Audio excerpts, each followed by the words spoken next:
Item ಯಾವುದೇ ಇರಲಿ try ಮಾಡಿ ಆಚಿ ಚಿಕನ್ ಮಸಾಲಾ. ಬೇರು ಬಿಸಿಲಿನ ಝಳಕ್ಕೆ 20 ವರ್ಷದ ಯುವಕ ಬಲಿಯಾಗಿದ್ದಾನೆ.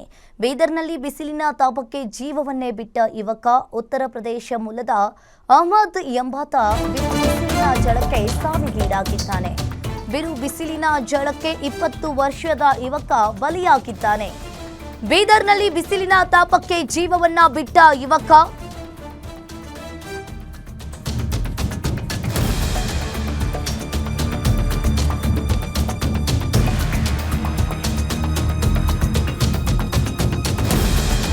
ಉತ್ತರ ಪ್ರದೇಶ ಮೂಲದ ಅಹಮದ್ ಎಂಬಾತ ಬಿರು ಬಿಸಿಲಿನ ಝಳಕ್ಕೆ ಸಾವಿಗೀಡಾಗಿದ್ದಾನೆ.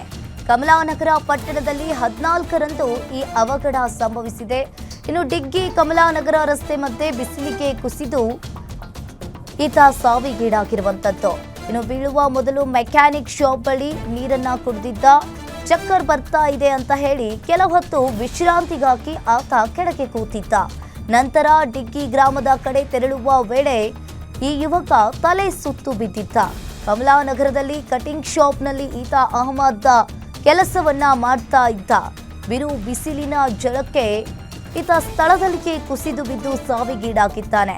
ಇನ್ನು ಬೀಳುವ ಮೊದಲು ಮೆಕ್ಯಾನಿಕ್ ಶಾಪ್ ಬಳಿ ಈತ ನೀರನ್ನ ಕುಡಿದಿದ್ದ. ತದನಂತರ ನನಗೆ ಚಕ್ಕರ್ ಬರ್ತಾ ಇದೆ, ನಾನು ಕೆಲ ಹೊತ್ತು ವಿಶ್ರಾಂತಿಯನ್ನ ತೆಗೆದುಕೊಳ್ತೀನಿ ಅಂತ ಹೇಳಿ ಕೆಳಗಡೆ ಕುಳಿತುಕೊಂಡಿದ್ದ. ನಂತರ ಡಿಗ್ಗಿ ಗ್ರಾಮದ ಕಡೆ ತೆರಳುವ ವೇಳೆ ತಲೆ ಸುತ್ತು ಬಿದ್ದಿದ್ದಾನೆ ಅಷ್ಟೇ. ಕಮಲಾನಗರದಲ್ಲಿ ಕಟಿಂಗ್ ಶಾಪ್ನಲ್ಲಿ ಅಹಮದ್ ಅನ್ನೋನು ಕೆಲಸ ಮಾಡ್ತಾ ಇದ್ದ. ಬಿರು ಬಿಸಿಲಿನ ಝಳಕ್ಕೆ 20 ವರ್ಷದ ಅಹಮದ್ ಸಾವಿಗೀಡಾಗಿದ್ದಾನೆ. ಉತ್ತರ ಪ್ರದೇಶ ಮೂಲದ ಅಹಮದ್ ಅನ್ನೋದು ಈಗ ಗೊತ್ತಾಗ್ತಾ ಇದೆ. ಡಿಗ್ಗಿ ಕಮಲಾನಗರ ರಸ್ತೆ ಮತ್ತೆ ಬಿಸಿಲಿಗೆ ಕುಸಿದು ಬಿದ್ದು ಆತ ಸ್ಥಳದಲ್ಲಿಯೇ ಸಾವನ್ನಪ್ಪಿದ್ದಾನೆ. ಬಿರು ಬಿಸಿಲಿನ ಝಳಕ್ಕೆ 20 ವರ್ಷದ ಬಾಲಕ ಬಲಿಯಾಗಿರುವಂಥದ್ದು. ಈ ಬಗ್ಗೆ ಹೆಚ್ಚಿನ ಡೀಟೇಲ್ಸ್ ಅನ್ನ ನೀಡ್ತಾರೆ ನಮ್ಮ ಪ್ರತಿನಿಧಿ ಬೀದರ್ ರಿಪೋರ್ಟರ್ ಶಿವಯ್ಯ ಫೋನ್ ಸಂಪರ್ಕದಲ್ಲಿ ಜಾಯಿನ್ ಆಗಿದ್ದಾರೆ. ಎಸ್ ಶಿವಯ್ಯಲ್ಲಿ ಒಂದ್ ಕಡೆ ನೋಡ್ತಾ ಇರಬಹುದು, ಬಿರು ಬಿಸಿಲಿನ ಝಳಕ್ಕೆ ಅಹಮದ್ 20 ವರ್ಷದ ಯುವಕ ಬಲಿಯಾಗಿರುವಂತದ್ದು. ಏನಿದೆ ಇದ್ರ ಬಗ್ಗೆ ಹೆಚ್ಚಿನ ಡೀಟೇಲ್ಸ್?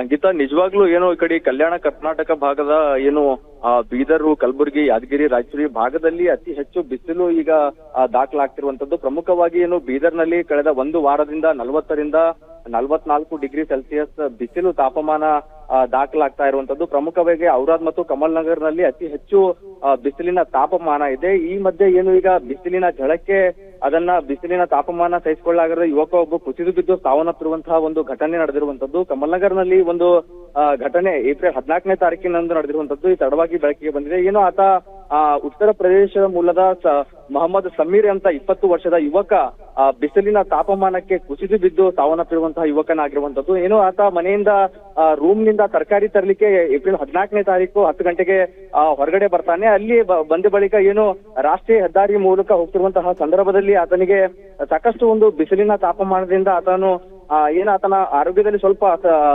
ಏರುಪೇರಾಗುತ್ತೆ. ಅದರ ಬಳಿಕ ಆತ ಅಲ್ಲಿ ಒಂದು ಮೆಕ್ಯಾನಿಕ್ ಅಂಗಡಿ ಇದೆ, ಆತ ಅಲ್ಲಿ ಕುಳಿತು ವಿಶ್ರಾಂತಿ ಪಡಿತಾನೆ. ಅಲ್ಲಿನವರಿಗೆ ಮಾಹಿತಿ ಕೂಡ ನೀಡ್ತಾನೆ, ಸಾಕಷ್ಟು ನನಗೆ ಚಕ್ಕರ್ ಬರ್ತಾ ಇದೆ ಅನ್ನೋ ಮಾಹಿತಿ ಕೂಡ ನೀಡ್ತಾನೆ. ಅದಾದ ಬಳಿಕ ಸ್ವಲ್ಪ ನೀರು ಕುಡಿದು ಅದೇ ರಸ್ತೆ ಮೂಲಕ ಹೋಗ್ತಿರುವಂತಹ ಸಂದರ್ಭದಲ್ಲಿ ಅಲ್ಲೇ ಕುಸಿದು ಬಿದ್ದು ಬಿಸಿಲಿನ ತಾಪಮಾನಕ್ಕೆ ಆ ಯುವಕ ಸಾವನ್ನಪ್ಪಿದ್ದಾನೆ ಅಂತ ಅಲ್ಲಿನ ಸ್ಥಳೀಯರು ಹೇಳ್ತಾ ಇದ್ದಾರೆ. ಜೊತೆಗೆ ಆ ಯುವಕ ಏನು ಉತ್ತರ ಪ್ರದೇಶ ಮೂಲದ ಯುವಕನ ತಂದೆಯವರು ಕೂಡ ಈಗ ಬೀದರ್ಗೆ ಆಗಮಿಸಿ ಅವರು ಕೂಡ ಒಂದು ಕಮಲ್ನಗರ್ ಪೊಲೀಸ್ ಠಾಣೆಗೆ ಒಂದು ದೂರನ್ನ ನೀಡಿದ್ದಾರೆ. ನನ್ನ ಮಗ ಬಿಸಿಲಿನ ತಾಪಮಾನಕ್ಕೆ ಸಾವನ್ನಪ್ಪಿದ್ದಾನೆ ಅನ್ನೋ ದೂರು ಕೂಡ ದಾಖಲು ಮಾಡಿದ್ದಾರೆ. ಸದ್ಯಕ್ಕೆ ಆತನ ಶವ ಕೂಡ ಉತ್ತರ ಪ್ರದೇಶಕ್ಕೆ ಈಗ ಯುಪಿಗೆ ಕರೆದುಕೊಂಡು ಹೋಗಿರುವಂತದ್ದು. ಏನು ಗಡಿ ಜಿಲ್ಲೆ ಬೀದರ್ನಲ್ಲಿ ಸಾಕಷ್ಟು ಒಂದು ಬಿಸಿಲಿನ ತಾಪಮಾನದಿಂದ ಈ ಒಂದು ಅವಘಡ ನಡೆದಿರುವಂತದ್ದು. ಈಗಾಗಲೇ ಹವಾಮಾನ ಇಲಾಖೆ ಆಗಿರ್ಬೋದು, ಜಿಲ್ಲಾಧಿಕಾರಿಗಳು ಒಂದು ಸೂಚನೆ ಕೊಟ್ಟಿದ್ದಾರೆ, ಅನಾವಶ್ಯಕವಾಗಿ ಬಿಸಿಲಿಗೆ ಏನು ಹೊರಗಡೆ ಬರಬಾರ್ದು ಅಂತ ಕೂಡ ಹೇಳಿರುವಂತದ್ದು. ಆದ್ರೆ ಏನು ಇದು ಸಾಕಷ್ಟು ಒಂದು ಆಘಾತಕಾರಿ ವಿಷಯ. ಯಾಕಂತಂದ್ರೆ ಗಡಿ ಜಿಲ್ಲೆ ಬೀದರ್ನಲ್ಲಿ ಸುಮಾರು 40ರಿಂದ ಆಯಾ ಭಾಗದಲ್ಲಿ ಬಸವ ಕಲ್ಯಾಣ, ಔರಾದ, ಕಮಲ್ ನಗರ್ನಲ್ಲಿ ಏನು 42, 43, 44 ಡಿಗ್ರಿ ಸೆಲ್ಸಿಯಸ್ ತಾಪಮಾನ ದಾಖಲಾಗ್ತಾ ಇರುವಂತದ್ದು. ಈಗ ಬೀದರ್ನಲ್ಲಿ ಮೊದಲನೆಯ ಬಲಿ ಆಗಿದೆ ಅನ್ನೋದು ಸಾಕಷ್ಟು ಒಂದು ಆಘಾತಕಾರಿ ವಿಚಾರ. ಸಾರ್ವಜನಿಕರು ಎಲ್ಲರೂ ಕೂಡ ಮುಂಜಾಗ್ರತವಾಗಿ, ಮುನ್ನೆಚ್ಚರಿಕೆವಾಗಿ ಬಿಸಿಲಿನಿಂದ ಏನು ಯಾವುದೇ ರೀತಿಯ ಅನಾಹುತ ಆಗದ ಎಚ್ಚರಿಕೆಯಿಂದ ಇರಬೇಕಾಗಿದೆ ಅನ್ನೋದು ಕೂಡ ಈಗ ಸಾಕಷ್ಟು ವಿಚಾರ ಆಗಿರುವಂತದ್ದು. ಥ್ಯಾಂಕ್ ಯು ಶಿವಯ್ಯ ನಿಮ್ಮೆಲ್ಲ ಮಾಹಿತಿಗೆ.